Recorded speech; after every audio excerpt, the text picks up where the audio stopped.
Welcome back to my Valentine's Day sewing series. Today we're making these cute heart ruffle placemats with a full in-depth tutorial on how to do a ruffle. So let's do it. I've just cut out a heart, you guys. Whatever size you want to do, you're going to need 2 pieces of fabric and some kind of interfacing. I just have a mid-weight interfacing. If you have fusible, I would use that. I don't, but this is what I have.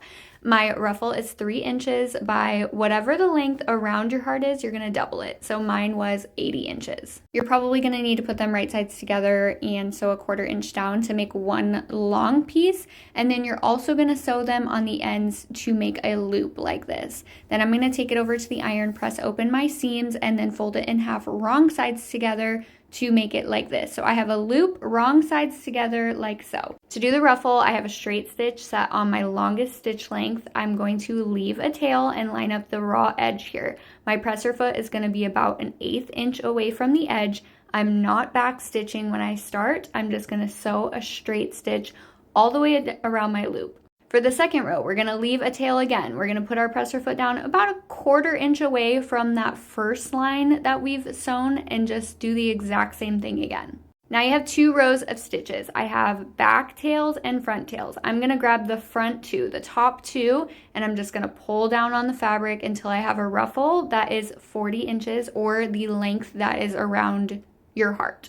Then I'm going to line up raw edges of the ruffle with the raw edges of the heart. I'm just using a whole bunch of clips to hold this in place. Then we're going to do the other piece of fabric on top, wrong sides together, and then the interfacing. If yours is fusible, just go ahead and fuse it to that outer piece. Then we're going to sew around using a 1/2 inch seam allowance, leaving a gap right where I showed you. Take your time. I'm using a 1/2 inch because I don't want to seam rip a whole bunch of gather threads.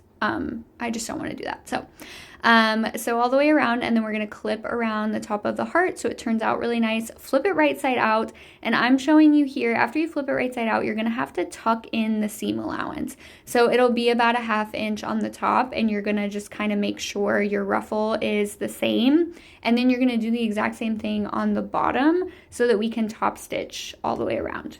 Just make sure your ruffle is tucked in about the same at that opening. And then we're just going to top stitch 1/8 inch away from the edge. This is going to close up that opening and give this a nice finished look. After you finish that, you might have to go in and seam rip a few gather stitches. I had just a couple right here at the top that I had seam rip out. So go ahead and do that. And then this is all done. Super cute. Let me know if you try it.